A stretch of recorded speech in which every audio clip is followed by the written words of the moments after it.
Welcome to my channel, a place where every mystery hides a story, and every story hides a truth. In the midst of forgotten streets, footsteps echo through the silence, and the faint glow of a lamp guards secrets that refuse to die. Every clue matters. A torn letter, a fading footprint, even the sound of a clock ticking in the dark. Here, doubt becomes a puzzle, and puzzles lead us to the heart of the unknown. So prepare your mind, watch closely, and listen carefully, because the shadows are speaking, and the truth is waiting to be found. This is where every case begins. Welcome to my channel. Asterisk. Chapter 1. The impossible crime. It was during one of those bleak autumns, when the fog clung low to Baker Street, and the lamplight barely cut through the greyness, that Sherlock Holmes found himself in a peculiar state of restlessness. The newspapers lay untouched upon the carpet, save for one corner crumpled by his slipper. He had ignored breakfast, smoked himself into a stupor with 3 successive pipes, and now stood at the window with the violin tucked beneath his chin, sawing dissonantly, as though trying to summon a storm. "It is the curse of the analytical mind, Watson," he declared suddenly, without turning, "to live in a world that insists on presenting tedium while craving the thrill of paradox. I rather thought the quiet might do you good," I ventured. "After that most violent ordeal at Chislehurst." He dropped the bow, a gardener's grudge over rhododendrons. "No, I require a challenge, a proper one, something ...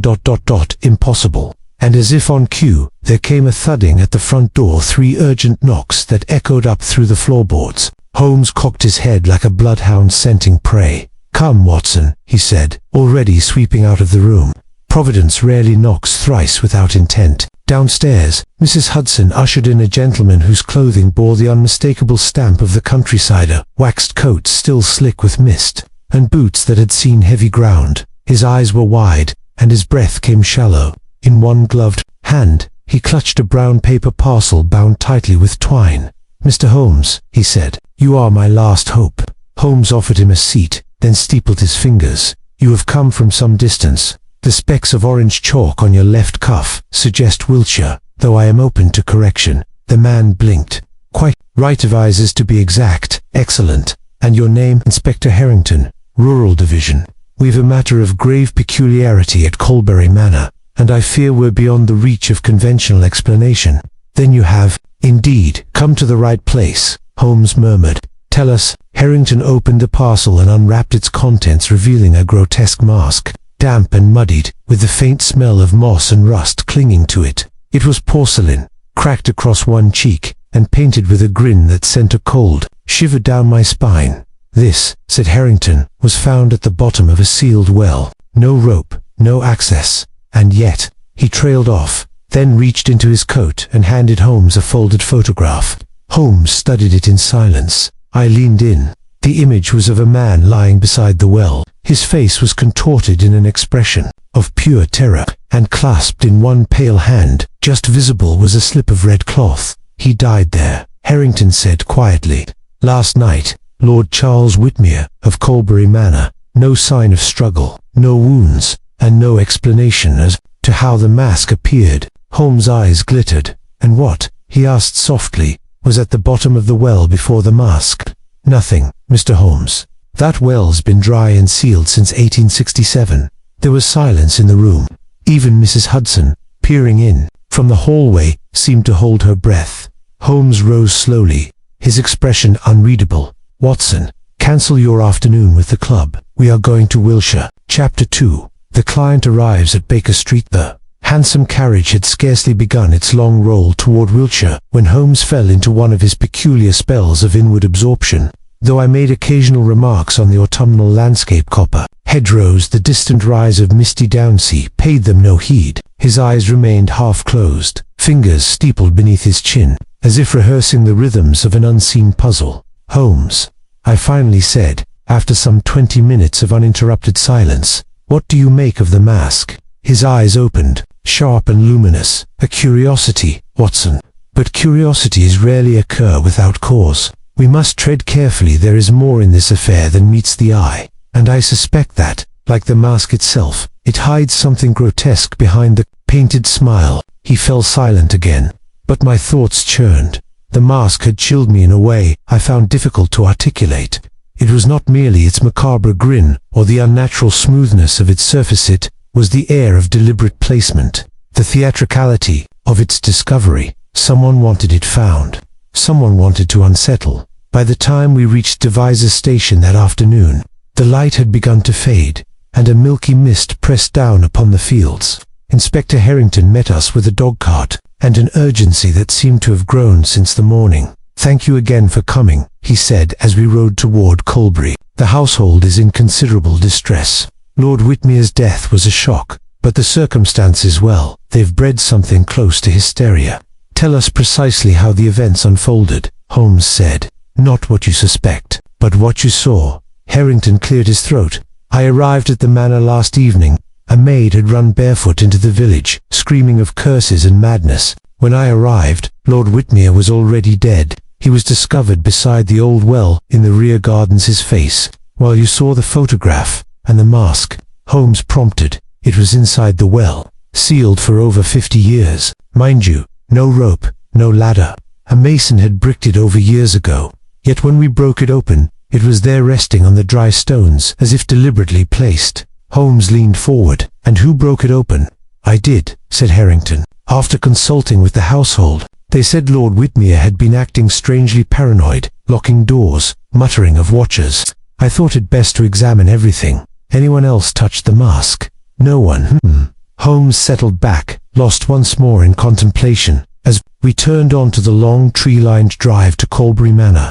I took in the estate, its ivy-clad stonework, its tall chimneys wreathed in fog. There was something melancholic about it, as though the very earth beneath it was steeped in sorrow. The butler, a severe man with a jaw like carved granite, greeted us at the door.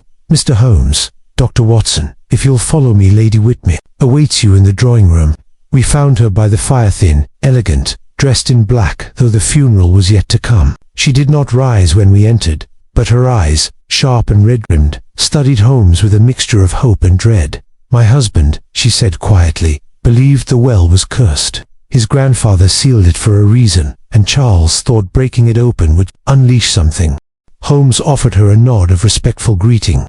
"Forgive the directness, Lady Whitmere, but I require facts more than fears. What made your husband disturb the well in the first place?" She hesitated. "There were ... letters, anonymous. They arrived over the past fortnight. Each one mentioned the well. Each one warned that if he did not confront what was hidden below, tragedy would follow." Holmes's eyes glinted. "Do you still have these letters?" "I burned the last one, but the others remain." "Yes, excellent. I will need to see them now. Who in this house had reason to wish Lord Whitmere harm?" She stiffened. "You think it was murder?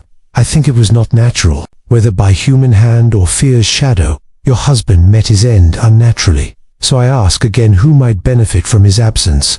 She seemed to flinch, then gestured toward the hallway. "You will want to speak with my brother-in-law, Frederick. He has long resented his position. Charles inherited everything, and Frederick was cast aside." Holmes made no immediate response, but his gaze drifted toward the dark-paneled hallway, as though he could see through walls. "I shall indeed speak with Mr. Frederick and the staff." Distraught, superstitious, they whisper now of spirits, of retribution. Holmes nodded. "And whispering servants are often wiser than they know." We were interrupted by the butler's quiet voice. "Dinner will be served shortly. Mr. Frederick is in the study if you wish to speak with him." "Sir." Holmes stood. "Thank you, Mr. Wren. Watson, with your leave, I should like a few minutes alone in the gardens first. The crime scene must be studied in its own silence before the human noise intrudes." He turned to Harrington. "Keep everyone within the house. No one leaves. And I shall require the letters, the layout of the manor, and a lamp. Darkness comes early to such places." As Holmes strode toward the back of the house, disappearing into the growing gloom, I remained with Lady Whitmere, watching the fire sputter in the grate. Somewhere outside, the wind shifted, and I imagined it whistling past that sealed well, where a porcelain mask with a cracked cheek waited like a phantom. And for the first time in many years, I felt a genuine shiver, not from cold, but from the knowledge that something unnatural, either in action or intention, had begun to unfold. Chapter 3. The first clues. A scene of deception. The gardens behind Colbury Manor were as still as a graveyard and twice as eerie. A heavy mist clung to the hedgerows, turning even the most ordinary shapes into grotesque silhouettes. I found Holmes already crouched beside the old well, his lantern casting elongated shadows along the moss-covered stones. He did not look up as I approached. "Mind your step, Watson," he said softly. "The ground here is still fresh where they pulled up the bricks. It tells a tale, if you know how to listen." I glanced toward the well. It was little more than a circular mouth of stone, half sunken into the earth, its edge darkened by years of neglect. Nearby, a pile of broken masonry sat in neat formation, as if even its destruction had been orderly. The mouth gaped open now, black and still. Was this sealed completely? I asked. "By all accounts, yes. But take note there are no scratch marks, no signs of recent rope, no disturbance on the inner lip. Nothing to suggest anyone reached in or out." Holmes held the lantern over the opening and peered downward, dry, as Harrington said, and shallow enough to see the bottom. Yet the mask was inside it, I murmured. Precisely. He rose and began to walk in slow concentric circles around the well, eyes fixed to the soil. I followed, noting only the vague imprints of boots and the faint drag of something heavier, a coat, perhaps, or the limp hem of a gown. Holmes paused suddenly and knelt. He brushed aside a few leaves and revealed a print clearer than the others, smaller and with a sharply defined heel. "Women's shoes," he said. "Not recent. 2 nights, I'd wager, before the storm. See here," pushed down hard. She ran this way, but then he pivoted, walking several paces to a patch of overturned earth. "She fell here, on her knees. Something startled her, and she turned back." "A servant?" I asked. "Possibly, or someone sneaking out. I'll need a full account of who was in the manor that night. Every guest, every staff member, down to the kitchen boy." We returned to the well. Holmes stood very still now, scanning the perimeter. "Watson," he said at length, "observe the positioning of the body in that photograph Harrington gave us. You recall it?" "Certainly." Lord Whitmere was lying beside the well, on his side, hand outstretched. His expression was of pure horror. Holmes finished. "And what does that tell us?" "That he saw something." "Precisely." Holmes pointed to the trees at the edge of the garden. "Not from the well. That fear wasn't directed downward. It was something or someone that approached him. But the mask." "Ah," Holmes said, smiling faintly. "Therein lies the paradox. The mask was a message, not a murder weapon." He turned and scanned the hedges. "There was a watcher here, Watson. Someone who needed Lord Whitmere dead, but who wanted the death to appear as something else entirely." I felt a chill creep along my spine. What could terrify a grown man to death? I asked. His own conscience, perhaps, or the sudden reappearance of a long-buried truth. But we must work with facts. Holmes knelt once more and lifted something from the ground. It was a slip of red clothfine, silk-like, caught on the rough edge of a stone. "The same as in the photo," he said. "Torn from Lord Whitmere's grasp, or perhaps placed into it after the fact. The symbolism is deliberate. Red for guilt or danger, possibly a theatrical gesture." He sniffed it, scented. "Lavender water, expensive. A woman's, or a man with refined tastes. We shall not assume." He turned toward the manor. "Come, we've gleaned all we can from this spot. Now we speak to the living." Inside the manor, Holmes requested the letters mentioned by Lady Whitmere. They were delivered in a thick bundle tied with a ribbon, the edges worn by nervous fingers. He untied them at the study desk, spreading them like cards across the polished surface. Each was typewritten, an old, slightly misaligned Remington model by Holmes's estimation, with no signature. They were brief and cold. "The past cannot remain buried. He must return to where it began. The well waits, and it remembers." Holmes read each in silence, then nodded. "They were all sent from within 20 miles. The postmarks are from smaller villages nearby, likely to avoid drawing attention." "Do you believe Lord Whitmere knew who sent them?" I asked. Holmes's gaze sharpened. "I believe he suspected. That's why he broke the seal himself. Guilt, curiosity, or fear it, drove him to confront the past, and he paid the price." A knock came at the door. It was Inspector Harrington. "Frederick Whitmere is ready to see you." Holmes rose. "Then let us examine the brother." We found Frederick Whitmere standing by the fireplace in his private study, drink in hand. He was a gaunt man, mid-40s, with thinning hair and a sharp chin. His eyes, narrow and bloodshot, regarded us with the calm, resignation of a man who had been through too many conversations with too many inspectors. So he said, "The great Mr. Holmes, at last." Holmes ignored the barb. "I understand. Your brother's death was a shock." It was, though not, perhaps, a surprise. Charles had been unraveling for weeks, talking of omens, of voices, of curses. He swirled his drink. He thought the well held some ... secret. I thought it held only rats. Holmes studied him. "And yet you remained on the estate." Frederick smirked. "I was offered a small room and a smaller allowance. My talents were never appreciated." Holmes paced the room, fingers trailing across the bookshelves. "Do you own a typewriter, Mr. Whitmere?" "Certainly. An old Remington in the library." "Why?" Holmes made no reply. Instead, he picked up a framed photo from the mantel, and Frederick together, young and smiling. He turned back. "What did your brother fear, Mr. Whitmere?" Frederick drained his glass. "Being found out. Whatever it was he buried down in that well, or else where it followed him back." And with that cryptic remark, he turned his back to us, staring into the flames. As Holmes and I returned to our rooms for the night, he said only one thing before extinguishing the lamp.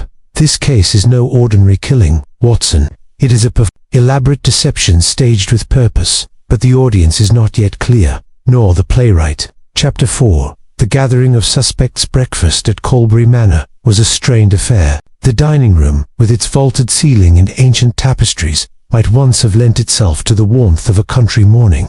But now, with the shadow of death lying heavy upon the household, every clatter of china sounded like a verdict. Holmes sat in near silence, sipping weak tea and ignoring the cold kippers on his plate. His gaze moved, not over the food, but over the people seated at the long table. I had seen that expression before, the distant, hawk-like stare that missed nothing. The assembled guests and residents made for a curious tableau. Beside Lady Whitmere sat her daughter, Miss Evelyn Whitmere, a young woman of striking poise and cold restraint.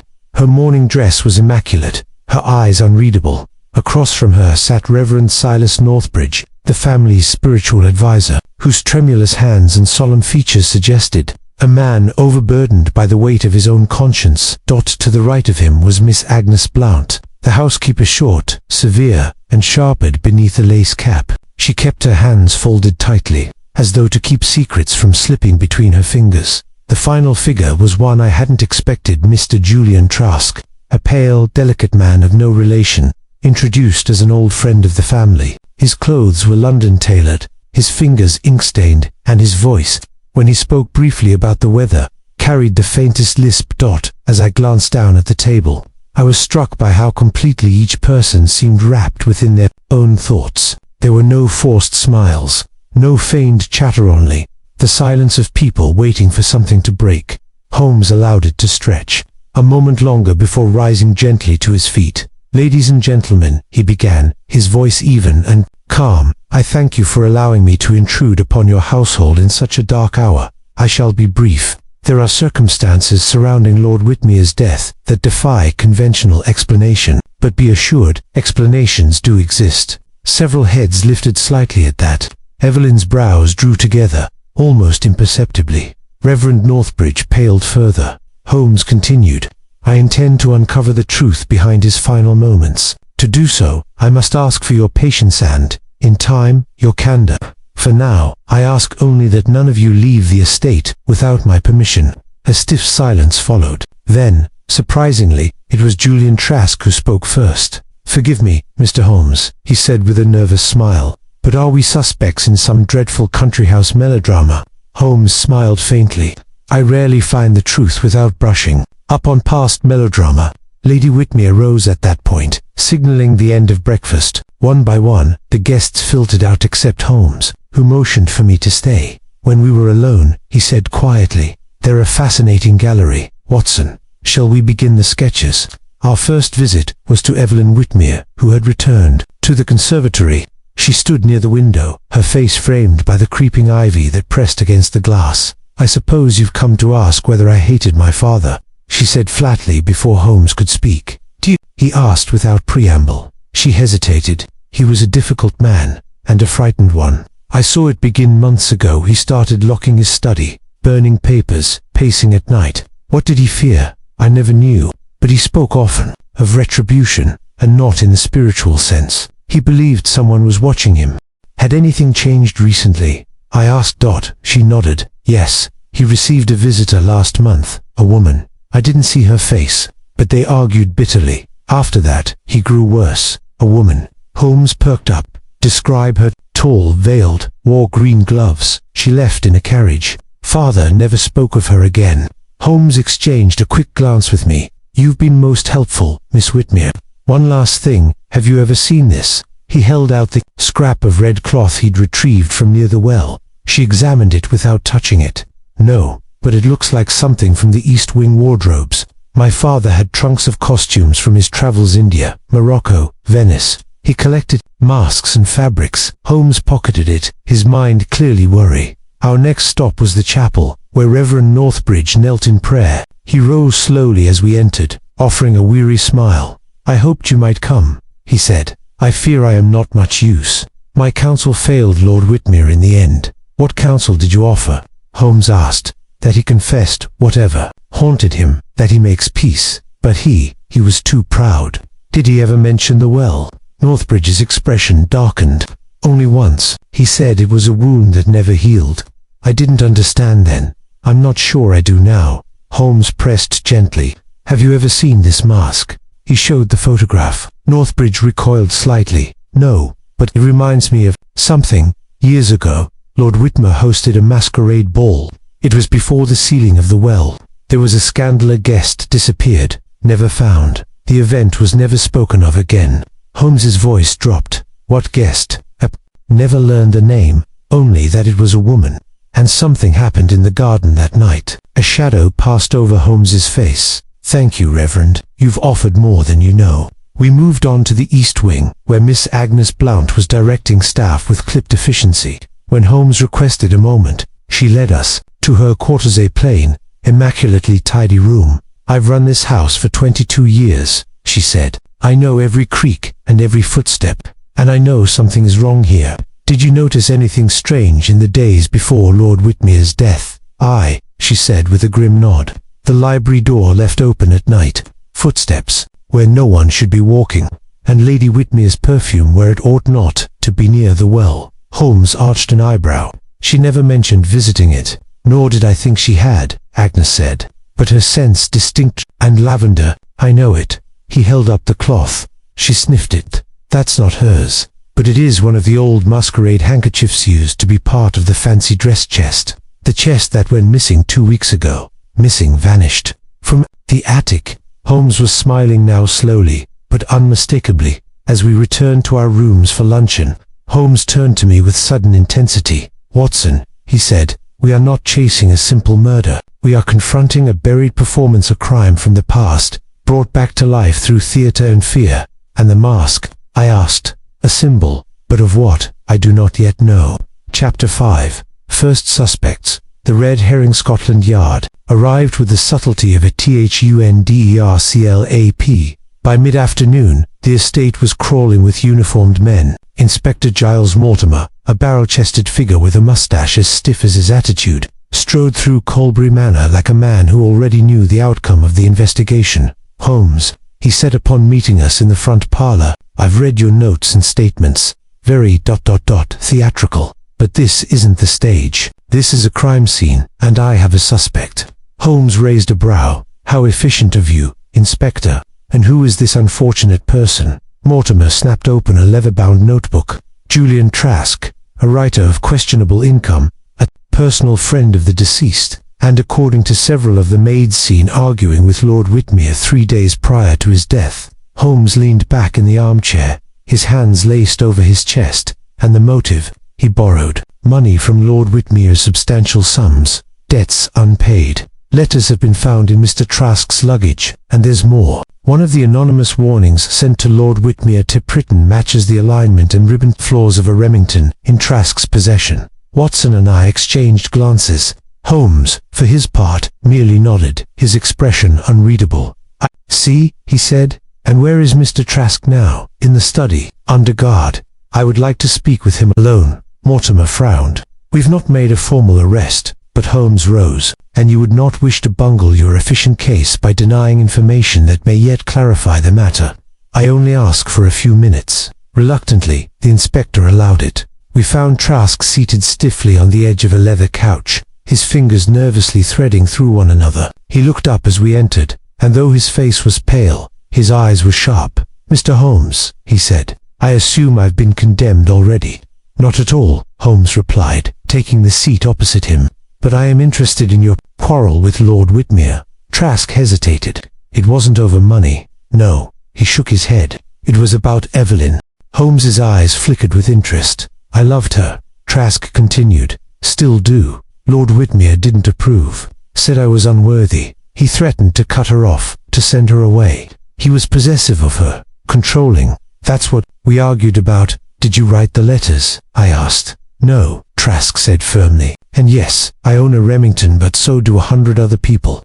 Holmes stood and walked to the writing desk. He picked up a stray page from a manuscript. Trask had been working on his handwriting, small, neat, elegant. Then he opened one of the anonymous letters. "Curious," Holmes murmured. "The paper stock is different, not your usual brand, and the envelope glue slightly yellowed. You prefer the self-adhesive modern variety, don't you?" Trask blinked. "Yes. How could you possibly? Stains on your thumb. Faint, but telltale. You write often, but you lick nothing." He tucked the letters back into his coat. "You may rest easy, Mr. Trask. Scotland Yard prefers haste. I prefer accuracy." Back in the corridor, we found Mortimer waiting. "Well?" he asked. Holmes tilted his head. "I think you may be looking in the wrong direction, Inspector. A man with a secret does not argue in the open view of servants, nor does he leave his own typewriter accessible when committing blackmail." Mortimer scoffed. "You've always had a taste for the improbable, Holmes. And you've always had a taste for the convenient," Holmes replied, not unkindly. "Do you know what happens when a crime appears too neatly solved, Inspector?" Mortimer grunted. "You call it a red herring." "Exactly." As we stepped into the manor's rear garden once, again Holmes insistent on a second visit to the while I finally gave voice to the question that had haunted me all day. "Do you believe Trask innocent?" Holmes didn't answer at first. He bent beside the well and picked up a fresh footprint, a narrow toe, angled sharply. "I believe he's frightened, Watson, but not of the gallows. He's frightened because he knows something." He straightened and pointed toward the eastern tree line. "You recall Evelyn's account of the veiled visitor?" "Of course." Holmes's gaze narrowed. "I suspect she was not a stranger. I suspect her presence is the fulcrum upon which this entire affair pivots. Someone in this house knows her identity and fears what her return signifies. You think she is connected to death?" "Not merely connected," Holmes said. "She is the ghost that Lord Whitmere feared. The mask is hers or once was, and the well may not be a grave, but a stage." "A stage." Holmes turned toward me, eyes sharp. "A performance, Watson. One meant to resurrect old sins. 2. Force confession. But the script was altered. Someone changed the ending." We returned indoors just as the rain began to fall. A servant handed Holmes a sealed envelope, addressed in a feminine hand. No postmark. He opened it. Inside was a single line of text, cut from newspaper and pasted onto plain parchment. "It is not over, Mr. Holmes." He showed it to me without a word. Then he folded it carefully and slipped it into his coat. "The red herring has passed, Watson. Now the true play begins." Chapter 6. The Disappearing Inkster. Firelight cast flickering shadows across the walls of Detective Blaze's sitting room as he sat motionless in his armchair, the thin-lipped glass of untouched cognac warming between his fingers. Across from him, Eleanor perched on the edge of her seat, one gloved hand gripping the porcelain teacup she had no intention of drinking from. The clock above the mantelpiece ticked with a mocking rhythm, the silence between them as thick as the mystery they were unraveling. "She lied," Eleanor finally said, setting her cup down with more force than necessary. "Mrs. Greaves told you she never saw the letter, but she had. You saw the corner of it in the drawer." Blaze nodded slowly. "Yes, a torn edge, barely visible, shoved carelessly behind a stack of rent receipts. A letter she claimed never to have touched." Eleanor leaned in. What would compel a woman like her to lie about something so trivial? Unless it wasn't trivial. Blaze didn't respond immediately. He stared into the flames, watching them curl and dance. "It wasn't trivial," he murmured. "That letter held something dangerous, something that made her fear admitting she had seen it." A knock interrupted them. Blaze's assistant, a young man named Corbin, entered with his usual sense of caution. Message from the inspector. Sir, they've completed the autopsy on Lord Dellington, and there's something ... odd. Blaze extended a hand for the report. Corbin handed it over, then remained silently in place, eyes flickering between Eleanor and his employer. Blaze read quickly, his brow furrowing. No poison? Eleanor asked, rising to peek over his shoulder. No, Blaze replied, flipping to the second page, but they did find something peculiar. Ink residue beneath his fingernails. Fresh, not ink from a fountain pen, a special kind chemical. Disappearing ink. Corbin guessed. Blaze looked up sharply. Exactly. Corbin blinked. I was joking. Blaze stood, suddenly animated. You've just cracked something wide open, Corbin. Whether you meant to or not. He turned to Eleanor. We need to return to the study at the estate. Immediately. Something was written and meant to vanish. If Dellington died before it disappeared, perhaps it's still there. The manor loomed ahead, darker now in the late hours, with no lamplight in the windows, and the ivy climbing higher than it had the day before. As Blaze, Eleanor, and Corbin made their way to the study, the rain began to fall in thin, hissing streams, tapping on the glass like a nervous confession. Inside the study, Blaze directed Corbin to close the drapes, and Eleanor to fetch a UV lamp from his bag. The moment the light clicked on and the room turned violet blue, Blaze began scanning the surface's desk drawer interiors, bookshelves. Then, on the surface of the desk, words emerged like ghosts through fog. Eleanor gasped. I know who you are. You think no one's watching, but I've seen the letters. If you don't come clean, I will.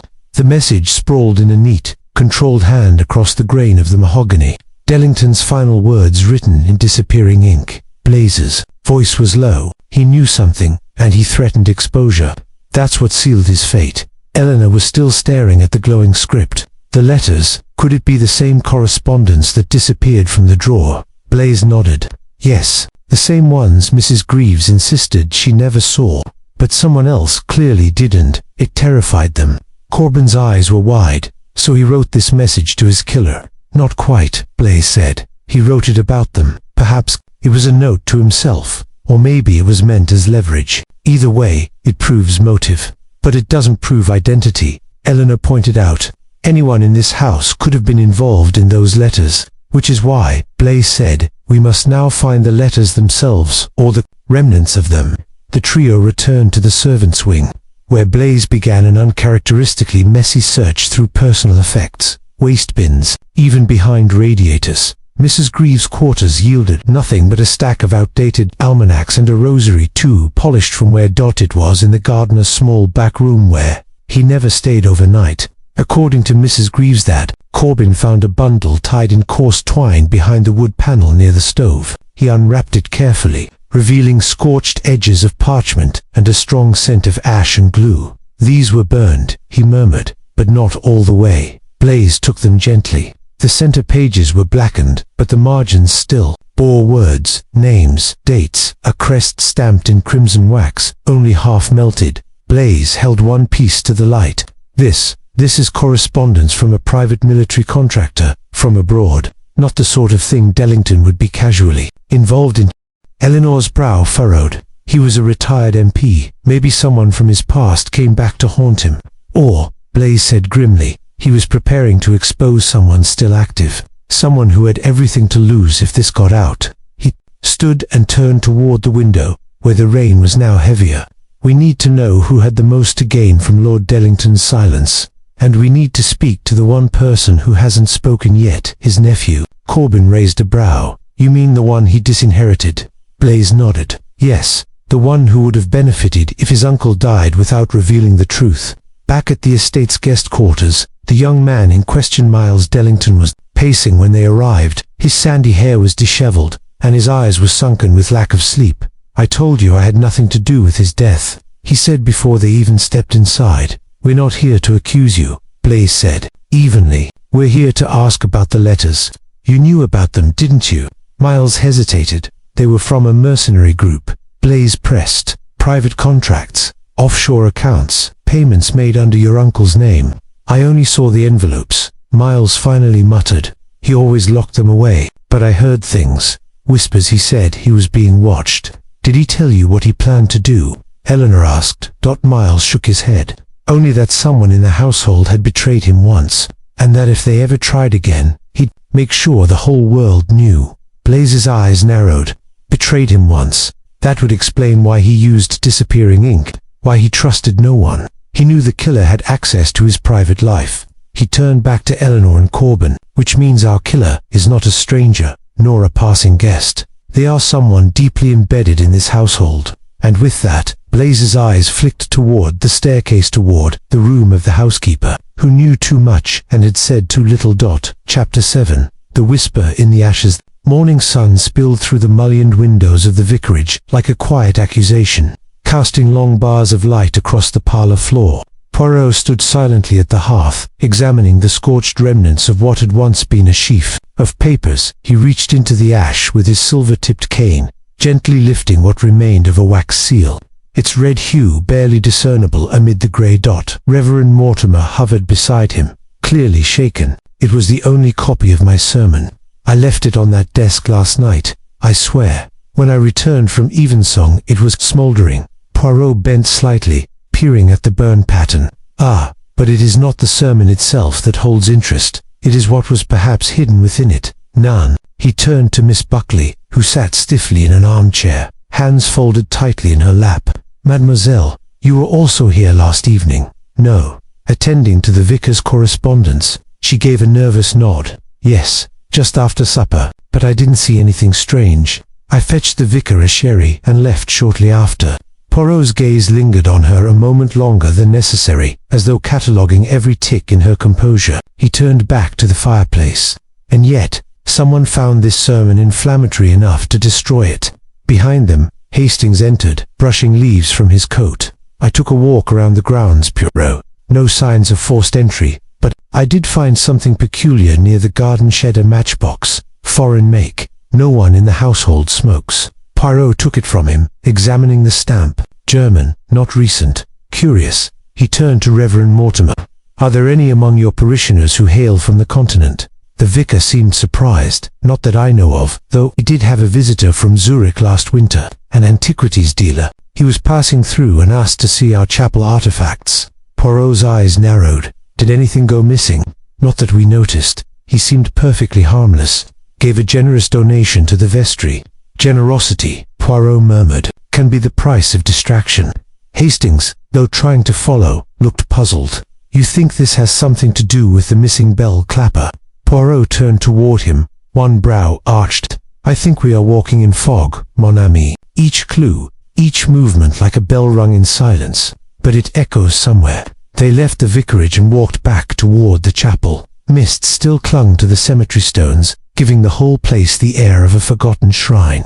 Poirot paused by the gravestones, running his hand over one engraved with an angel holding a book. The name had been worn nearly smooth with age. Hastings followed his gaze. That one's unreadable. Indeed, which makes it a perfect hiding place. None. Poirot stepped around the stone and inspected the base, then straightened slowly. Not yet, but I feel it will soon reveal itself. Back inside the chapel, the organ was playing again. This time, the music was not sacred but mournful, a dirge rolling across the pews like an old wound reopened. Poirot and Hastings turned to see the organist, Mr. Cavendish, his fingers gliding over the keys with distant melancholy. When the last note faded, Cavendish spoke without turning. She used to sit in the third pew, every Sunday, rain or shine. Poirot approached slowly. You mean the widow, Miss Elspeth? Cavendish nodded. She was more faithful than any priest, and kinder. After her son died, she never missed a service.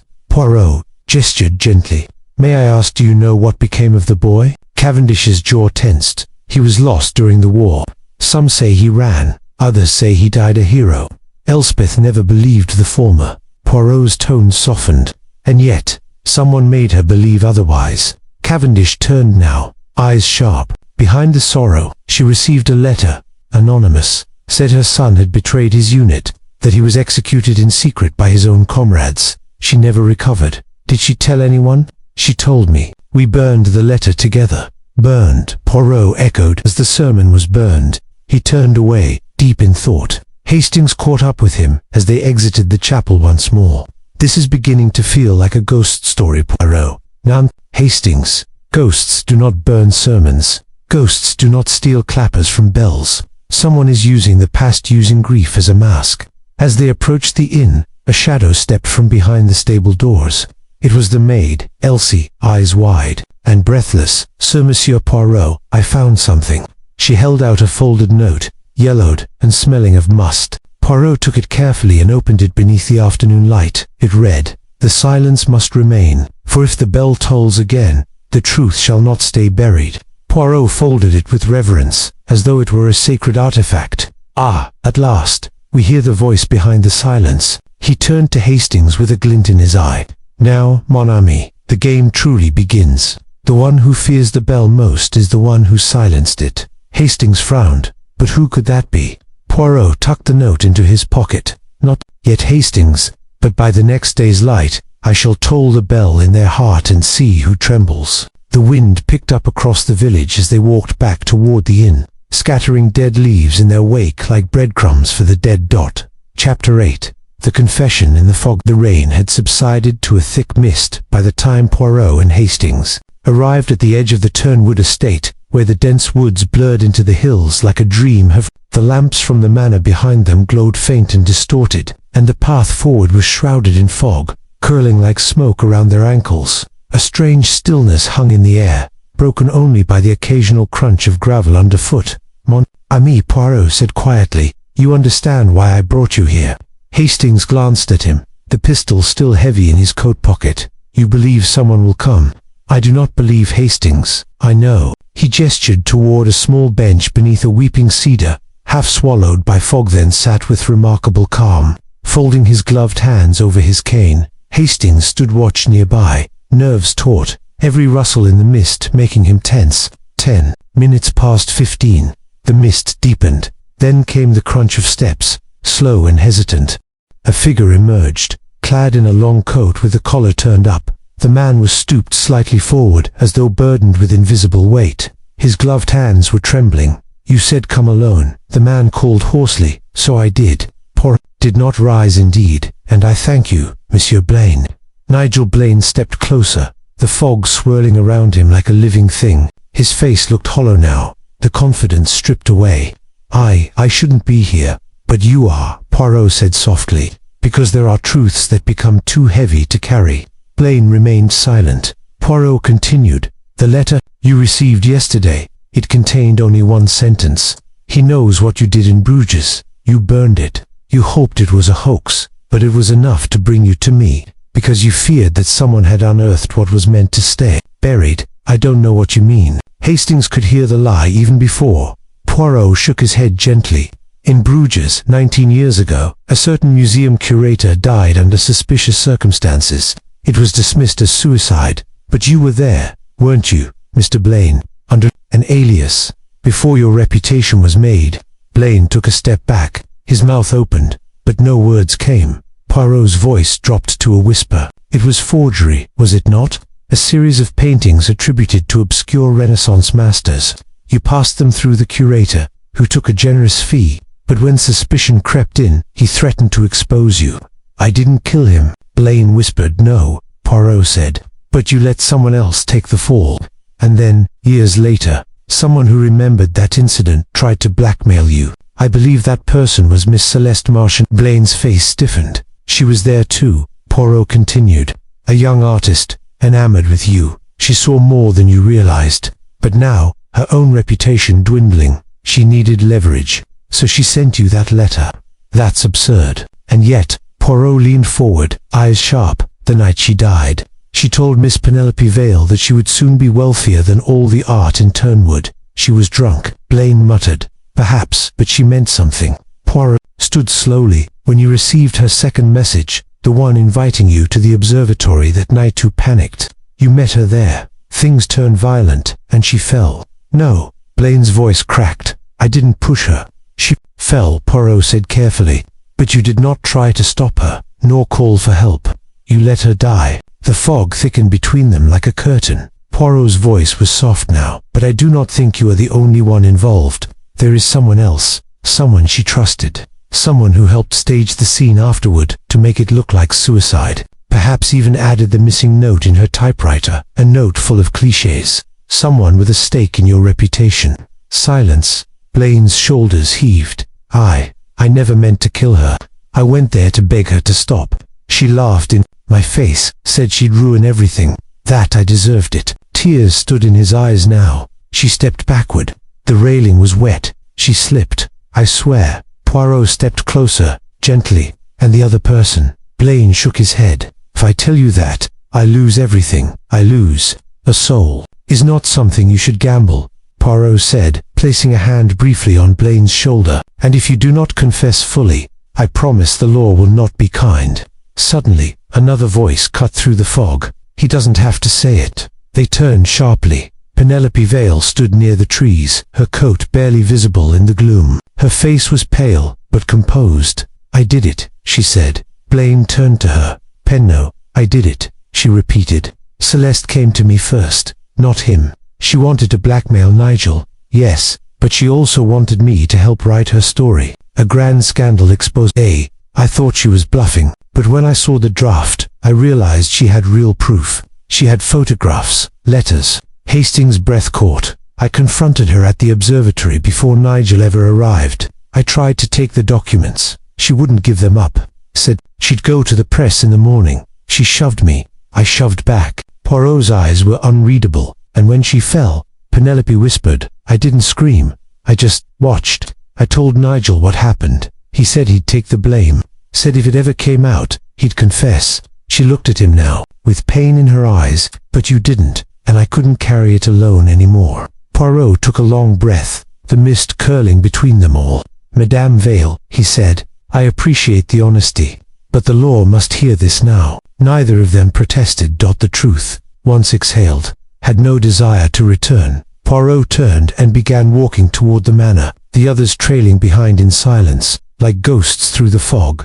Chapter 9. The alibi that disappeared. The rain that had been threatening all morning finally broke, as Detective Blaze and Officer Calder reached the modest home of Maxine Porter, former assistant to the deceased author, Elspeth Harrow. Thunder rumbled above as Blaze rapped sharply on the door, the storm's first gust bending the hedges in the front garden like whispering sentinels. Maxine answered in a frayed cardigan, one hand clutching a chipped mug. Her eyes were wary, but not surprised. I thought you might come, she said quietly. Inside, the place smelled of old tea and lavender.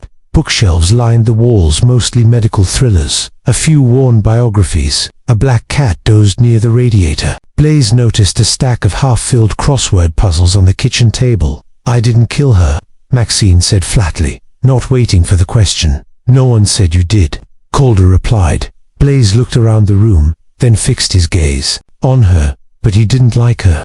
You left the job 3 months before her death, rather abruptly. Maxine gave a brittle smile. She was a genius, yes, but cruel, a manipulator. She made sure everyone around her felt just a bit smaller, and then she'd write them into her novels. Blaze stepped closer.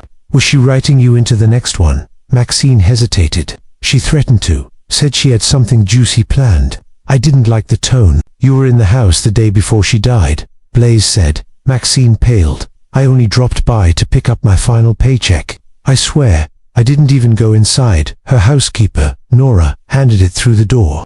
Blaze pulled out his notebook. So you're saying you didn't see Elspeth at all? No, yet Nora says Elspeth told her you stayed for tea. Maxine blinked, and for a moment, the mug in her hand trembled. She what? You're saying Nora lied? I'm saying, I don't know why she would say that, but no, I didn't have tea. I wasn't invited in. Calder looked to Blaze. Something's off. Maxine sat down, shoulders hunched. If I'd known what Elspeth was planning, I might have stopped her. Blaze arched an eyebrow. Planning? She hesitated again. Look, I wasn't supposed to say anything, but Elspeth had been obsessed with this idea for a locked room mystery. She kept saying, it's the one that will outlive me. A perfect crime no one could solve. And did she ever mention what that crime was? Blaze asked, his voice lowering. Maxine's voice dropped to a whisper. She said the victim would be herself. Back at the station, Blaze stood before the evidence board. He stared at the red thread connecting suspects to the central photograph of Elspeth's writing room. Everything kept circling back. Nora, the housekeeper, Maxine the assistant, Dr. Keswick, the family physician, and Alden Price, the critic who had stormed out of the last literary gala screaming, "You'll regret this, Elspeth." Calder entered with a file in hand. Bank records came in. Blaze perked up. "Anything odd?" "Oh yes," Calder said, flipping the folder open. 2 weeks before her death, Elspeth transferred $10,000 to a private account, not in her name. Blaze frowned. "Who owns it?" "Alden Price." There was a beat of silence. Then Blaze muttered, "Why would she pay off a man who claimed she ruined his career? Unless," Calder offered, "it wasn't a payoff. What if it was a purchase?" Blaze's eyes lit up. What if she hired him? They stared at each other. "To do what?" Calder finally asked. "To play a role," Blaze answered slowly, "in her final mystery." That evening, Alden Price was not at home. He was found instead at the Blue Pelican, a seaside in 2 hours up the coast, checked in under the name Mr. Warwick. "You took your time," he said as Blaze and Calder entered his room.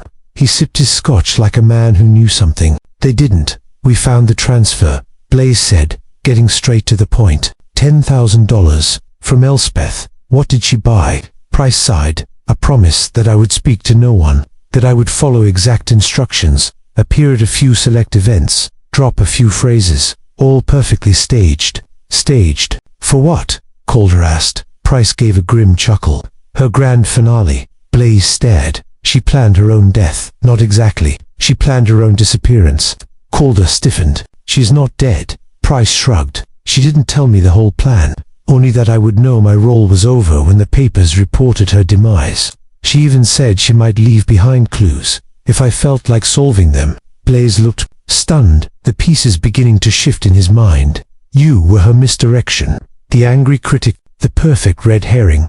Price raised his glass. To being a literary device, the drive back to town was heavy with silence. Calder finally broke it. "If she's alive, then who's in that autopsy file?" Blaze didn't answer immediately. He watched the road cut through the forest like a seam in a tightly stitched coat.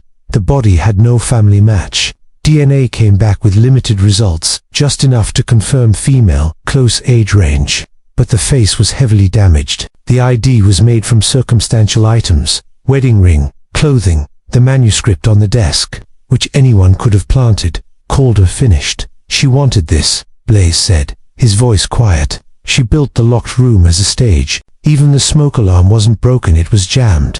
The doors locked from the inside, but the old coal chute in the basement wasn't sealed after all." Calder cursed under his breath. "She crawled out, or someone helped her." Blaze's mind reeled. If Elspeth was still alive, she had rewritten the definition of a perfect crime. And if so, this wasn't a murder they were chasing, a phantom, a woman so consumed with fiction that she had erased herself from reality. But why? That was the next chapter, and Blaze knew they were only halfway through the book. Chapter 10, The Locked Room That Shouldn't Exist. Detective Blaze stood at the foot of the narrow spiral staircase that led to the attic of the Kilbride Manor. The thin carpet runner curling up the center had worn away over time, and dust swirled in the dim shaft of light coming from a single oil lamp mounted to the wall.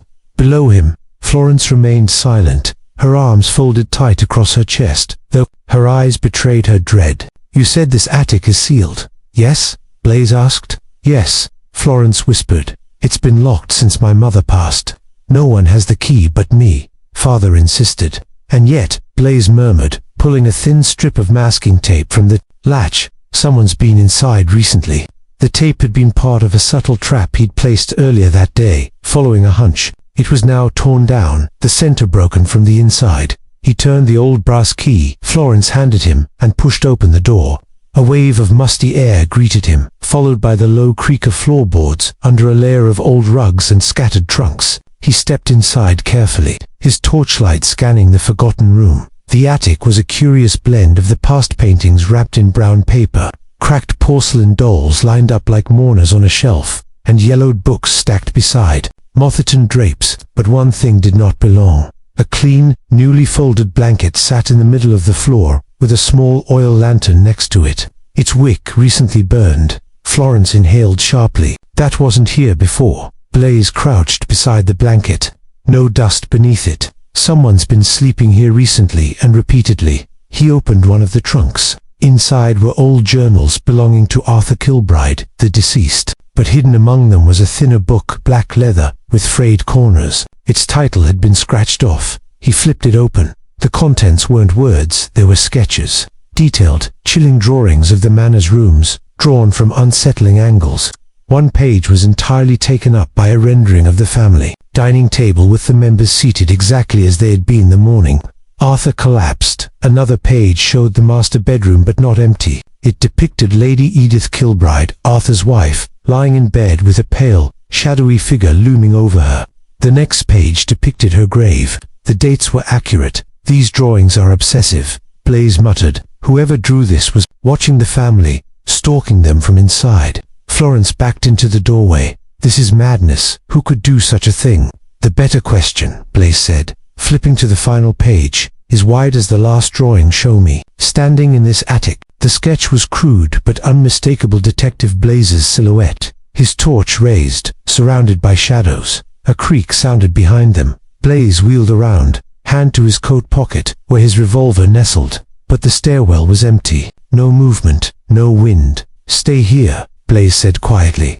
"If I call, lock the door behind me." He stepped cautiously down the stairs, each footfall sounding like thunder in the manor's oppressive silence. On the second floor, he paused, listening. He was certain he'd heard the groan of a board from the guest bedroom, the one that had been locked since Arthur's death. He turned the knob gently. It didn't resist. The door eased open. The room inside was untouched at first glance. The mirror on the vanity was cracked, and the curtains were drawn tight, making the room unnaturally dark. Blaise scanned it slowly, then froze. A notebook sat on the bed. He walked over and opened it. Unlike the sketchbook, this one was full of written entries dated, neat, and strangely formal. The first few were mundane, descriptions of daily events, breakfast menus, observations about the weather. But as he flipped further, the content grew erratic. "I heard her voice again last night, from the fireplace. She tells me things, names I shouldn't know. They watch me from the painting, especially at dusk. I painted over their eyes, but they still see. Arthur knows. He drank the wrong wine on purpose. He wanted to go before it took hold of him. Blaise is in the house. He doesn't understand. I mustn't let him interfere." Blaise stopped reading. His heartbeat thudded in his ears. This wasn't just a madman's rambling. It was a confession, not of murder, but of surveillance, a twisted obsession with control and silence. Arthur's death, perhaps, wasn't caused by the wine at all. He turned to the final entry. "I will open the hidden room tonight, the one no one remembers, behind a nursery wall. If I disappear, know this, I chose it." Blaise snapped the book shut. Behind the nursery wall, he sprinted down the hallway, past the bedroom Arthur died in, to the locked nursery Florence had shown him the first day. Inside, it was as she had described, quiet, untouched, and coated in a century of dust. But this time, Blaise ran his fingers along the back wall. A hollow sound. He pressed harder and a small portion of the panel clicked at door. It was hidden expertly, painted to match the faded wallpaper, but clearly mechanical. He pushed gently, and the panel opened with a low groan. Behind it was a narrow corridor, barely wide enough to walk through. He turned on his torch. The walls were lined with faded wallpaper, and cobwebs brushed against his coat. A faint smell of rotting wood filled the air. As he moved deeper, the passage curved downward, and then he saw it, a small chamber no more than 10 feet wide. Inside a chair, a mirror, a plate with old food, and a woman's shawl, not Florence's. He scanned the walls. They were covered in more drawings, this time of Blaise himself, caught mid-sentence, from his interviews around the house. Some were dated from days before he ever arrived. And then he saw the final item, a framed photograph of Arthur Kilbride smiling beside a woman Blaise didn't recognize. Scrawled beneath it, "She never left." Blaise's torch flickered. He turned and froze. A faint sound echoed behind him, a breath. Then the softest whisper, "Why did you find me?" Chapter 11. The picture in the shadows, the lanterns on the hallway walls flickered faintly, casting distorted shapes that danced like silent phantoms. Inspector de Lune moved with quiet precision, his steps echoing softly through the abandoned guest wing of the hotel. The air was dense with agewood polish, dust, and something else, the scent of old secrets. Behind him, Professor Braith followed, closely, her gloved hands tucked into her coat, as she eyed the faded wallpaper and decaying ceiling with a kind of grim respect. The atmosphere here was different from the rest of the hotel, colder, more private, like the room itself had curled inward to hide something. "This wing hasn't seen a guest in over 10 years, Daylune murmured. "It was shut down after the fire on the 3rd floor." Braith gave a small nod. "And yet, this is where the signal came from." He pushed open the last door on the left, a suite, with a long hallway leading to a large bedroom. Dust curled into the air. The furniture was covered in white cloths, except for a small table near the window. On it lay a set of vintage radio parts, wires, and a cracked headphone. But it was what lay behind the table that made Braith pause. A large photograph, yellowed with time, was pinned to the wall. It showed the hotel lobby in its early years, smiling staff, guests in fine clothing, a chandelier that still gleamed. But there, in the back of the photo, partially obscured behind a pillar, stood a man. His eyes were barely visible beneath the brim of his hat, but his posture, rigid, almost menacing, was unmistakable. Braith stepped closer. "This man has been in other photos, hasn't he?" Daylune nodded. "At least 3 of them. Always in the background, always just out of focus. But this one is different. It's older." "Yes." Daylune pointed to a corner where the name G. Farnell was handwritten. "The photographer disappeared 2 months after this was taken." Braith's eyes narrowed. "Where did you find this?" "In the attic, inside a locked drawer. The key was found sewn into the hem of the hotel owner's coat, his father's coat, actually." She turned toward the window, looking out into the dark courtyard below. "And the voice transmission we intercepted. It quoted something, didn't it?" Daylune pulled a notebook from his coat and flipped to a page. "The memory lies beneath what the living refuse to touch, where silence is broken only by the desperate." Braith repeated the line, slower this time, letting it settle in. "The stale air is guiding us, or taunting us." Daylune closed the notebook. "Either way, we're listening now." They began to search the room more thoroughly. Braith examined the carpet near the table, then paused. She ran her fingers along a seam and pulled gently. A small section of the floorboard lifted, revealing a hidden compartment. Inside were several photographs, all grainy and creased, each featuring the same man in various locations across the hotel. He never looked at the camera, but his presence was always unnerving, like he was waiting. "This man wasn't a guest," Braith said. "He lived here." "In the shadows," Daylune nodded. "Or died here." A sudden noise from the hallway, like the drag of fabric on old wood, made them freeze. Daylune stepped into the corridor, his hand near his coat pocket. But the hall was empty. "Could be a draft," he said, but Braith didn't look convinced. "We're not alone here," she whispered. "This place doesn't forget." He looked at her. "Then it's time we start remembering." She gathered the photographs and tucked them into her satchel. "We need to find the original blueprint of the hotel. If someone built secret room, sealed off spaces, they would be on it." "There's one place we haven't searched," Daylune said. "The sub-basement." Braith turned. "The one that was closed after the well collapse." He nodded. "No one's been down there in decades." A silence passed between them. "Then that's where we go next," she said, and just as they turned to leave, the old radio on the table crackled just once, then went dead. No one had touched it. Chapter 12. The depths that breathed. The entrance to the sub-basement was hidden behind a utility closet in the western wing, an unremarkable door with rusted hinges and no visible lock. Daylune had to shoulder it open with a grunt. A breath of stale, ancient air spilled upward like something exhaled from the earth itself. Professor Braith pulled a handkerchief to her face and followed him down the narrow stairs, her boots creaking against the stone. The lantern in dim hand flickered as if protesting the descent, casting long shadows that twisted round the walls like tendrils of memory. They reached the landing, a narrow corridor carved into stone, with damp brick walls slick with condensation. Pipes ran overhead, some leaking into puddles that had formed over years of neglect. The floor dipped slightly, sloping toward a dark end. "Sub-basement, my foot," Braith muttered. "This is a tomb." Daylune swept the lantern left to right. The original structure predates the hotel. It was built on older foundations, possibly monastic. Braith pointed to the faint etchings on the wall. "These symbols, they're ecclesiastical, but altered. Someone tried to mimic sacred geometry, but the proportions are deliberately wrong." "Wrong how?" he asked, pausing beside her. "Unsettling, as if they were made not for reverence, but containment. Their footsteps echoed as they moved deeper. A low groan reverberated through the walls, possibly pipes adjusting, or perhaps something else buried deeper still. They found a heavy iron door at the far end. It bore no handle, only a recessed lock that had long since rusted over.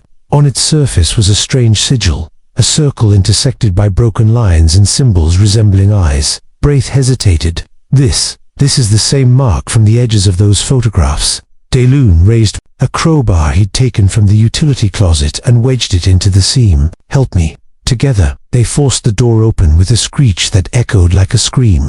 Beyond it lay a chamber carved directly into bedrock. The room was circular, its ceiling domed and blackened by time. At the center was a dry well surrounded by stone markers, each inscribed with the same eye-like sigil. A single chair sat facing the well. On it rested a notebook, bound in cracked leather. Braith approached first. "It's a journal," she said, flipping it open carefully. Her eyes moved quickly over the first few pages. "Written by Gabriel Farnell, the photographer." DeLune stepped closer. "He was here. More than that." She turned the book toward him. The open page showed a sketch of the same man who'd appeared in every photo, but beneath it was a single line, scrawled in black ink. "He never left. He watches still." From below, DeLune scanned the chamber, uneasy. What was Farnell doing down here? Braith flipped further into the journal, eyes widening. He was documenting experiments, rituals. He believed the man in the photographs wasn't a man at all but an echo, a presence tied to the foundation of this place, something that came before. DeLune's voice was low. "A ghost." Braith shook her head. "Worse. One that manipulates memory, buries truth, and waits." A sudden clang rang out above them, the iron door slamming shut. DeLune ran to it and yanked hard. It didn't budge. "We're locked in," he muttered, trying to steady his breath. Braith remained still, her voice calm but strained. "Then let's not panic. If the journal made it out, so can we." She closed the notebook and slipped it into her bag, then turned toward the well. Something had changed. The air around it seemed to shimmer, the shadows denser than before. A low hum began to rise from within the stone, like a breath rising from a deep sleep. "Did you feel that?" she asked quietly. DeLune nodded. "Yes." The hum grew louder. Dust lifted from the floor. Somewhere in the walls, water trickled upward instead of down. Braith whispered, "This is where it started." DeLune gripped the lantern tighter. "Then we end it here." Their eyes met, each of them realizing the true depth of what they were facing. Not a killer, not a ghost, but something far older, and it was waking up. Chapter 13. The letter that shouldn't exist. The rain began again just past midnight, soft at first, then steady enough to drown out the city's usual heartbeat. Blaze sat by the window, staring at the glowing lights across the street. The hotel room had grown darker since Detective Rourke left with the photos. The silence that remained was dense, filled with the static tension of unanswered questions. Isabel sat on the edge of the bed, shoulders hunched, eyes locked on a manila folder that lay unopened between them. It had been couriered over from the station, part of the deceased husband's personal effects. She hadn't touched it yet. Blaze, sensing her hesitation, rose slowly and picked it up. "We should see what's in here," he said gently. Isabel gave a stiff nod. Inside, the folder contained standard fare, keys, wallet, a digital watch still ticking, and a sealed envelope marked in thick black ink, "To be opened only if I die unexpectedly." Blaze exchanged a glance with Isabel, then broke the seal. The letter was handwritten, neat, deliberate, and full of fear. Blaze read it aloud. "Isabel, if you are reading this, I am either dead or in danger too grave to speak of out loud. I believe someone is following me, someone from work, not a cop. Bigger than that. Every time I try to trace the clues, they vanish, but I know it's connected to case number 07-9 BC. I stole a copy of the file. I had to. I think they killed Marquez. I think I'm next. If anything happens, don't go to the police directly. Find someone you trust. Burn this letter when you finish. I'm sorry." A silence followed. Isabel covered her mouth with her hand. "Case 07-9 BC, Blaze muttered, folding the letter carefully. "Marquez, wasn't he the officer found, drowned in his own bathtub last winter? Official report said it was heart failure," Isabel replied, her voice tight. "Too convenient." Blaze rose. And if your husband mentioned a case number, that means there's a digital record, somewhere, maybe buried, but not gone, which means someone went to great lengths to keep that file hidden. He paced the room slowly, the pieces moving in his mind. You said he wasn't himself the last few weeks.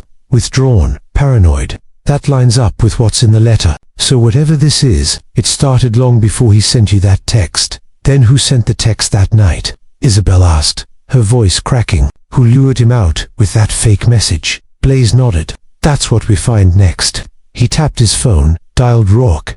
I need a favor, he said. Pull internal access logs from the precinct server for case number 0729BC. I don't care if it's archived or sealed. If someone tried to wipe it, there'll still be metadata. Also, track down anyone connected to Officer Marquez, anyone who raised red flags after his death. Rourke grunted. You're digging through fire. Again. Blaze, I'm already burned. Blaze hung up and turned to Isabel. We need to check your husband's personal computer.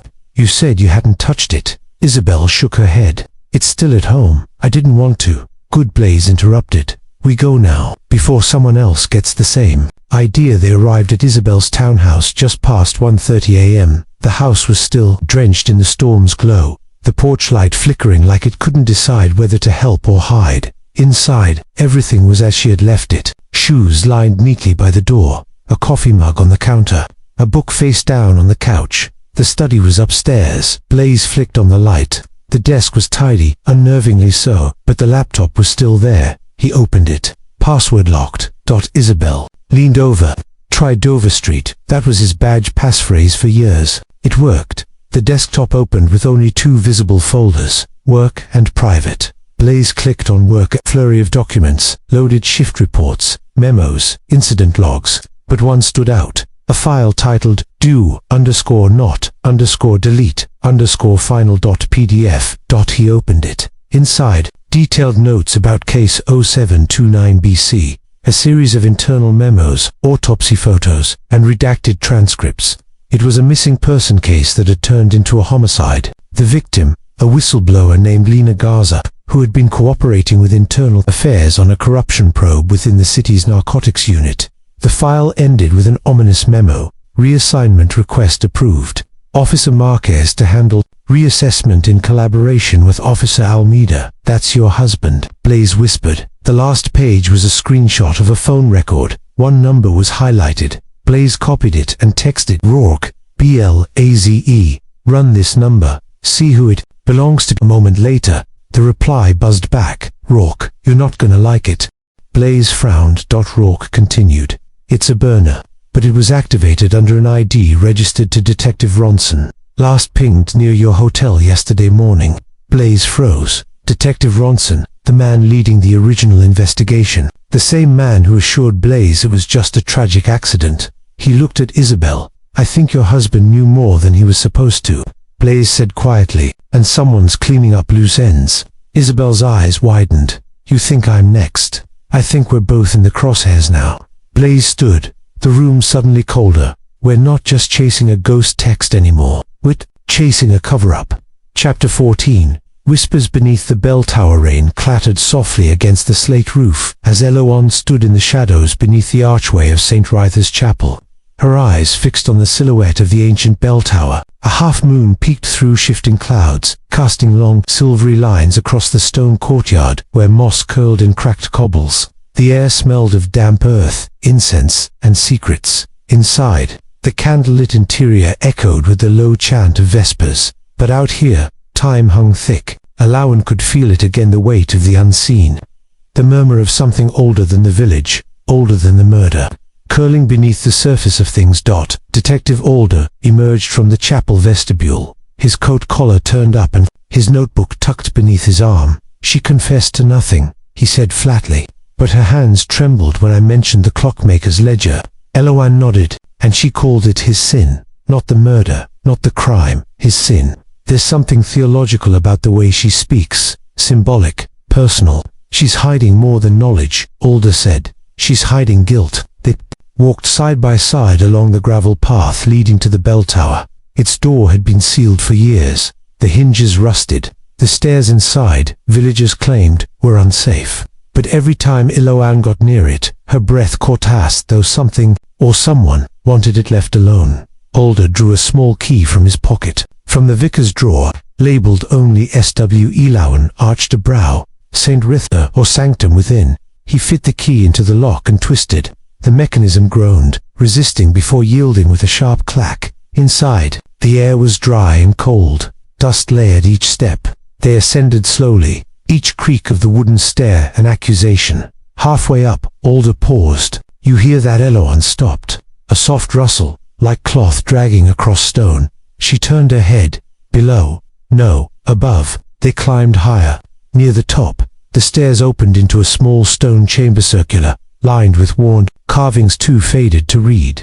And in the center, a bell that hadn't rung in decades hung suspended like a judgment waiting to fall. Under the bell, someone had carved a message into the floor. Elowen knelt, brushing dust away with her sleeve. Latin. Alder leaned closer. Et qui tacit, clamet, he who is silent, cries out. Elowen translated, the words chilling her. It's an old legal proverb. Silence as confession. Then this place, this tap, not just for the bell, it was a place of penance. She stood and turned in a slow circle. See those alcoves? Not for decoration. These were cells, isolation cells. Alder whistled low. Medieval-style monastic punishment. No wonder the vicar didn't want anyone coming up here. Behind one alcove, a splintered board shifted. Elowen stepped closer and pried it loose. Inside, wrapped in oilcloth, was a bundle. She unwrapped it on the stone floor. Inside was a folded robe, black, thin, and moth-eaten, and a stack of crumbling notes. Alder crouched beside her. That's the same fabric Brother Marchand was wearing in the old photograph. The one hidden in the rectory wall. Elowen flipped through the notes. Handwritten. Some pages dated back to 1892. This isn't just a robe, it's a record. The final page bore the symbol again, the sigil from the clockmaker's ledger. Below it, in a shaking script, the 12th hour approaches. The burden must pass. Let the bell toll not for the dead, but for the willing. Elowen's hands stilled. It's a ritual, she murmured. They passed something on. Some vow, some guilt. The burden was never just a secret height, was a chain. Alder exhaled sharply. Then whoever killed Brother Marchand wasn't just trying to hide the past. They were trying to break it. Elowen rose and moved to the open window slit. In the distance, the lights of the village flickered. Below, in the cemetery, shadows shifted between headstones, and above, the moon settled directly overhead. Midnight, the 12th hour. She turned to Alder, her voice low. We need to go back to the crypt. He frowned. Tonight, now, the final piece is buried, not just in memory but in stone. As they descended the stairs, the bell groaned faintly behind them, though no wind blew. Neither of them spoke, until they reached the chapel again. And above, unseen, something ancient waited, watching, listening. The silence was louder than the bell ever could. Chapter 15. Shadows of a Missing Truth. The dull clatter of rain against the window pane matched the rhythmic tapping of Poirot's fingers on the library table. Inside the Daubrey estate, tension hung as thick as the storm clouds outside. Poirot sat with eyes half-lidded, the pieces of the puzzle slowly assembling in his mind. Beside him, Inspector Lennox stood, arms folded, watching Poirot's silence. With practiced patience, across the room, young Gilbert paced, his distress mounting. She's gone again, he said, stopping suddenly. Odette vanished. She left early this morning and hasn't returned. The housekeeper said she took the tram alone. Poirot's gaze flicked to him. Mademoiselle Odette disappears again. We curious timing. Just after we discovered the necklace was switched. Lennox grunted. You think she's involved in the theft? I think she is entangled in something, Poirot murmured. But whether she is spider or fly, that remains to be seen. He stood and moved to the chessboard, still set up by the hearth, untouched since the night of the murder. He studied the arrangement of the pieces for a long while. Tell me, Monsieur Gilbert, Poirot said, without turning. Who else knew of the dinner guest list that night? Who would have known Lady Daubrey was to wear the opal necklace? Gilbert frowned, while the entire household knew. Cook, housekeeper, driver's father was proud to show off the opal, and he liked to talk. And of course, our guests. Lady Margaret, Colonel Finch, and Madame Venue. Poirot's brow lifted. Ah, Madame Venue. Gilbert's expression darkened. You suspect her. I suspect everyone, mon ami.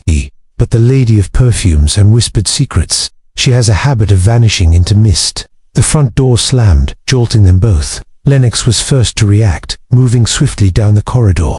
Poirot followed, with a more measured pace, eyes always scanning. They met Odette in the foyer, soaked and breathless, strands of dark hair plastered to her cheeks. I went to see someone, she said, chest heaving. Someone who used to work here, Lottie. Lottie. Lennox frowned. The former maid. Odette nodded. She wrote to me last week, said she knew something about Lady Daubree's past. I had to know if it had anything to do with this nightmare. Poirot gently guided her into the drawing room. And what did Mademoiselle Lottie reveal? Odette pulled a crumpled letter from her coat pocket and handed it to Poirot with trembling fingers. He read it silently. Lennox peered over his shoulder. It was brief, but chilling. Odette, your mother was not who she claimed to be. Before she married into the Daubree family, she was already married. The man was presumed dead, but he wasn't. I kept it secret, as she asked. But secrets rot. I can't live with the guilt any longer. Lottie Lennox let out a low whistle. If that's true, and Lady Daubree was still married, her marriage to Lord Daubree wasn't valid. That would make Gilbert a bastard in the eyes of the law, Poirot finished. And more importantly, it would make Odette the sole legal heir, if her own father was still alive. Gilbert's eyes widened. But that means wait, someone must have known, someone who stood to lose everything if the truth surfaced. Poirot nodded slowly. Exactly. The silence was thick now, pierced only by the ticking of the grandfather clock. Poirot's mind raced. Odette looked between them. Lottie was afraid. She said she was being followed, that someone wanted the past buried permanently. Poirot's voice dropped. And now, Lottie is dead. Lennox straightened. What? Poirot met his gaze. I was informed of it not an hour ago. A body was found near the river. No ID, but I recognized the description. It was no accident. The past, my friends, is striking back. He turned to Gilbert. We must act quickly, before the killer silences again. Outside, thunder rolled, distant but ominous. Inside, Poirot's little grey cells were alive with new clarity. The shadows of the Daubree family had grown longer, but soon Poirot vowed he would drag them fully into the light. Chapter 16. The disappearing ink. The heavy fog that had crept in the night before now pressed itself against the windows of the inn, thick as velvet, blurring the world outside into smudged outlines and ghostly shadows. Inside, the parlour remained dim, lit only by the low fire and a single oil lamp that flickered uncertainly, casting long, bending shadows on the panelled walls. Poirot sat at the writing desk, meticulously going over the letters they had retrieved from Lady Hargrave's study. Hastings stood near the fireplace, arms crossed, his brow furrowed in frustration. This doesn't make sense, Poirot, he muttered. We've got 3 different people who could have done it. Alan's temper, Margaret's secrecy, and then that German artist with the fake name. What? Was it Becker? They all have motive. Poirot didn't respond immediately. Instead, he picked up one of the letters and held it under the lamp, turning it this way and that. Do you see this, mon ami? He said, pointing to the lower right corner of the page. Hastings leaned in. Ink blot. Nan. Ink. Yes, but look closer. It's disappearing. And indeed, the elegant signature of Lady Hargrave was slowly fading from the page before their eyes. Invisible ink, Hastings asked. Disappearing ink, Poirot corrected. A clever trick used by spies and, sometimes, by those who wish their secrets not to be read by the wrong eyes. He held the letter up closer to the fire. A few faint lines reappeared different. Handwriting entirely. Poirot smiled. Vora, what does it say? Poirot read aloud, slowly. I know about the ledger. If you don't come clean, the next page will be yours. Hastings inhaled sharply. A threat, indeed. And this handwriting, it does not match Lady Hargrave's, nor Becker's, but it does match another sample I saw this morning, Miss Margaret's. They both turned as the door creaked open behind them. Margaret stood there, pale as chalk, her eyes wide with fear. You were reading my letter, she said, her voice brittle. Poirot stood, gently folding the note. Miss Margaret, why did you threaten your aunt? Tears welled in her eyes, but she didn't move. I didn't mean for it to go that far. I only wanted her to admit it, to stop pretending. Admit what? Margaret hesitated, then said in a trembling voice that she had the ledger, that she knew what father had done. that she blackmailed him all these years. When he died, I found pieces of his letters. His guilt was killing him. I had to know the truth. Poirot stepped closer. So you used the ink thinking it would vanish if someone else read it? She nodded. Yes, I knew she kept everything in that drawer. I slipped it in that day while she was at the greenhouse. But the next morning, she was dead. Hastings added. I didn't kill her, Margaret cried. I only wanted answers. Poirot observed her quietly. I believe you, mademoiselle. You are impulsive, but not a murderer. My knees buckled, and Hastings caught her arm. There's more, she whispered. Becker, he's not just an artist. I followed him. He met with someone last week, late at night, behind the orchard. Poirot's eyes narrowed. You saw this? She nodded. I couldn't hear what they said, but he handed them something, a book. Poirot's gaze sharpened. The ledger. At that moment, a sound echoed down the hallway, a heavy footstep, followed by the faint click of a door. Poirot straightened. Come, Hastings. There is one more confrontation to be had this evening. Hastings looked to Margaret. Will you be all right? She nodded, wiping her eyes. Go. The two men moved swiftly down the hallway, Poirot leading them to the servant stairwell at the far end. The passageway creaked underfoot as they descended, lantern in hand, the air growing colder with each step. At the bottom, they came to the cellar dorager, the lock broken. Poirot raised a finger for silence. Inside, they could hear the sound of paper rustling.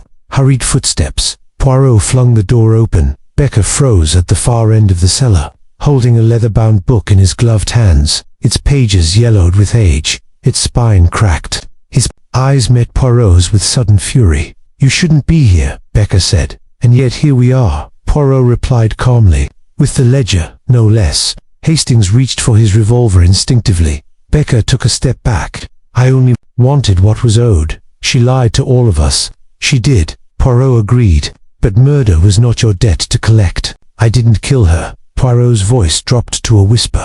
Then who did? Becker hesitated. You'll have to ask your friend upstairs. Which friend? Becker smirked. The one who signed the will. Poirot's eyes narrowed. And then, he turned abruptly, lantern high, mind racing with new implications. Come, Hastings. The final thread has begun to unravel. Chapter 17. Shadows in the guest room. The storm outside had mellowed into a persistent drizzle, the kind that whispered against the window panes like 1,000 secrets. The manor, though quieter, pulsed with tension. Each person within seemed to carry an invisible burden, a question they dared not voice. Detective Elric stood in the center of the grand hallway, glancing once more at the portrait of Lord Helwick, patriarch whose death had launched this entire inquiry. His eyes then shifted to the staircase, where faint footsteps had earlier creaked, though no one claimed responsibility. There's one place we haven't checked thoroughly, he said to Clara, who joined him silently. The east guest room. She guessed that he nodded. Where Thomas claims he heard a voice the night Lord Helwick died, and where no one, oddly enough, had reason to be. The room itself was modest compared to the rest of the manor. Velvet curtains drawn tightly, a faint scent of lavender in the air. The bed was made, untouched, and yet something about the space felt disturbed. Elric ran a gloved hand along the writing desk, noting a thin layer of dust, except in one small, oval-shaped patch. Something was placed here recently, he murmured. Perhaps a locket or a compact mirror. Clara moved to the closet. Do you hear that? She whispered. They both stood still. From within the closet, a barely audible ticking .elric opened the doors, slowly, revealing a coat hanging lopsidedly over a small chest. Beneath it, hidden, behind worn slippers, lay a pocket watch, its back panel pried open, gears exposed. This is no ordinary watch, he said, crouching. This was used as a listening device. Clara's eyes widened. Then someone was spying.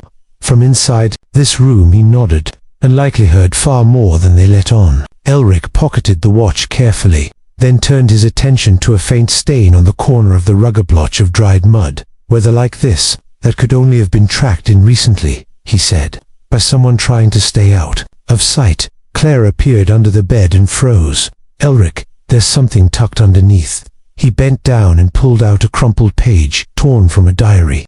The ink was smudged in places, but enough remained to be legible. He knows. He saw me with the letter. I should have burned it. If I disappear, it's because he couldn't let me talk. The handwriting didn't match Lord Helwick's, nor was it Mrs. Weatherby's elegant script. It was coarse, urgent, almost masculine. Clara whispered, "What if this wasn't about the inheritance at all?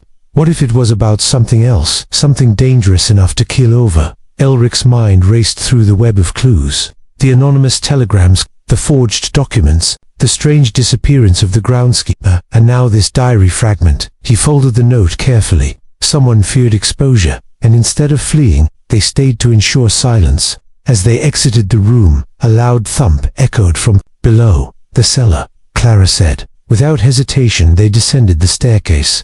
The air grew colder, damper, as they approached the basement door. Elric reached for the handle, but it was already ajar. Inside, the cellar was cloaked in shadow. A single lantern swung gently from a beam, casting long jittery shadows across the crates and wine barrels. A figure crouched near the far wall, as if examining something. "Who's there?" Elric called out. The figure turned slowly. It was Thomas. "I was checking the old records," he said, his voice trembling. "Something about the land deeds didn't sit right." Elric narrowed his eyes. "And you decided to do that in the dark?" Thomas hesitated. I didn't want to alert anyone.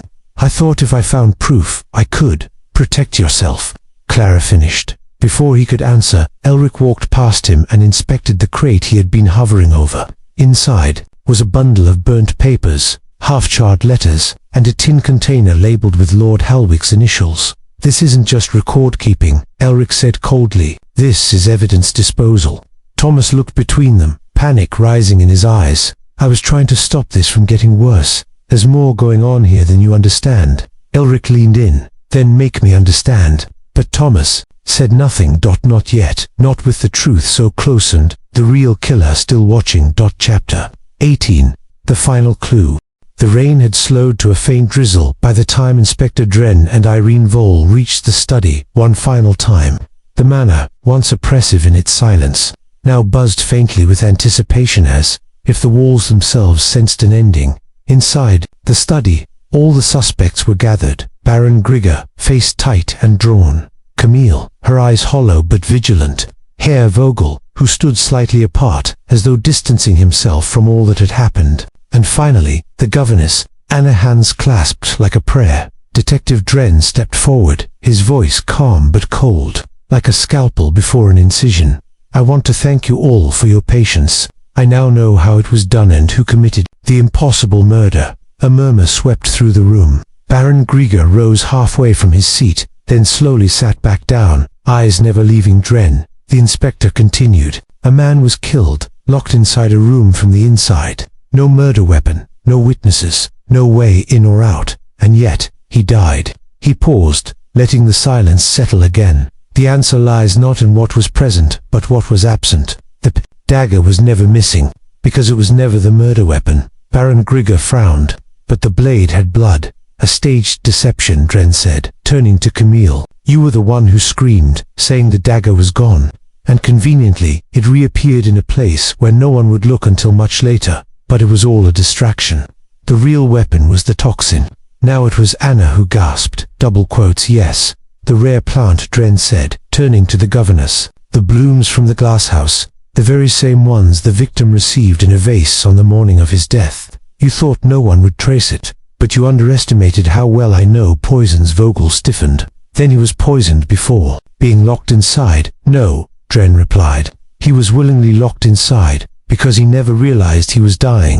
The poison worked slowly to show symptoms before he wrote his final note and shut the bolt." Camille's lips trembled.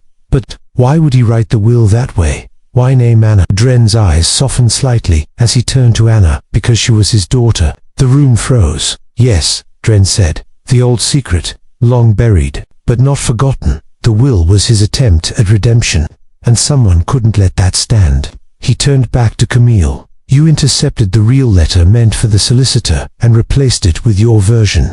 You saw your inheritance slipping away and acted when you realized he'd locked himself in and was dying too slowly. You panicked. You knew someone might come for him before the poison worked." Camille said nothing.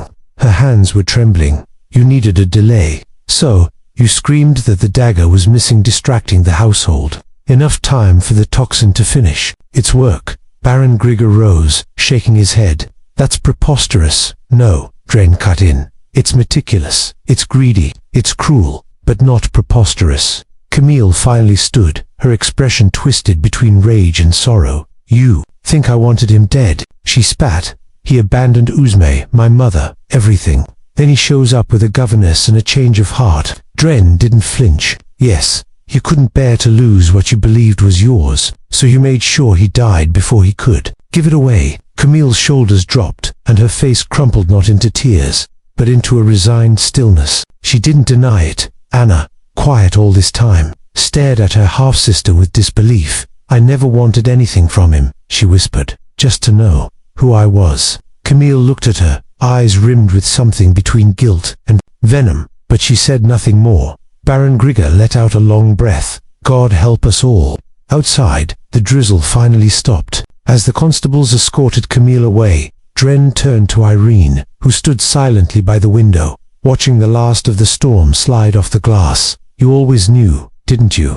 He asked softly. She gave him a small, tired smile. No, but I hoped you would.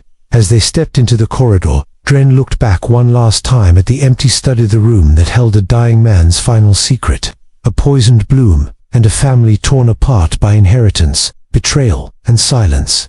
In the end, it hadn't been a locked room, it had been a locked heart, and someone had forced it open.